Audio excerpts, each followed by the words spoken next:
জীবন মানে কিছু সময় সুখের সাগরে ভাসা, কখনো বা দুঃখের সাগরে হারিয়ে যাওয়া। নেই কোনো একান্ত ঠিকানা। সেই মানুষটিকে আমরা অন্ধের মতো ভালোবাসি। সেই মানুষটি সত্যি একদিন আমাদের অন্ধ বানিয়ে দেয়।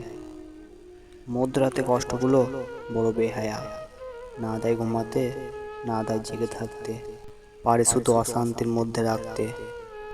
স্বপ্ন পালিয়ে যায় ঘুম ভাঙলে, আর মানুষ পালিয়ে যায় স্বার্থ ফুরালে।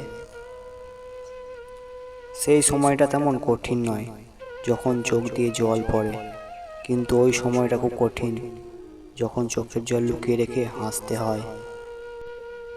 তোমার আবেগ মাখানো স্বপ্নের মূল্য কেউ দেবে না, তাই কাউকে বলার থেকে ওইগুলো নিজের মধ্যে জমিয়ে রাখাই ভালো। সময়ের ব্যবধানে কাছের মানুষগুলো অচেনা হয়ে যায়। সময় এমন এক জিনিস, চাইলে তাকে ধরে রাখা যায় না। যারা খুব সহজেই মানুষকে বেশি আপন করে নেয়, তারাই পৃথিবীতে সবচেয়ে বেশি কষ্ট পায়।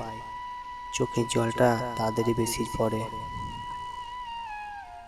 কষ্ট পেয়েও যারা চুপ থাকতে পছন্দ করে, তাদের যন্ত্রণাটা অনেক বেশি, কারণ কষ্টের আগুন তাদের তিলে তিলে শেষ করে দেয়।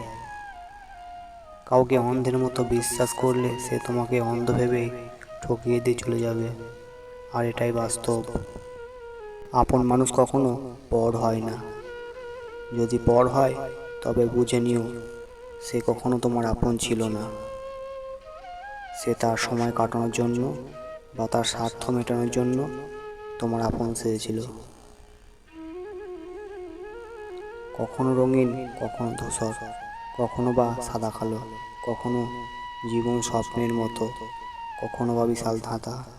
হ্যাঁ, এটাই হলো জীবন। জীবনে যত বিপদে পড়বে, তত তোমার কাছের মানুষগুলোকে চিনতে পারবে কে তোমার কত আপন এই পৃথিবীতে। সেই সবচেয়ে বেশি ধোঁকা খায় যে নিঃসন্দেহে মানুষকে অন্ধের মতো বিশ্বাস করে। তুমি হাসলে তোমার সাথে সবাই হাসবে, কিন্তু তুমি কাঁদলে তোমার সঙ্গে কেউ কাঁদবে না। মানুষকে কাঁদতে হয় একা একা। এই পৃথিবীর মানুষগুলো এমনি সবাই আপনার ভালো চাইবে, কিন্তু কেউ চাইবে না আপনি তার চেয়ে উপরে উঠে যান। কিছু ভুল যেমন মানুষকে শিখতে সাহায্য করে, তেমনই কিছু আঘাত মানুষকে বদলাতে সাহায্য করে।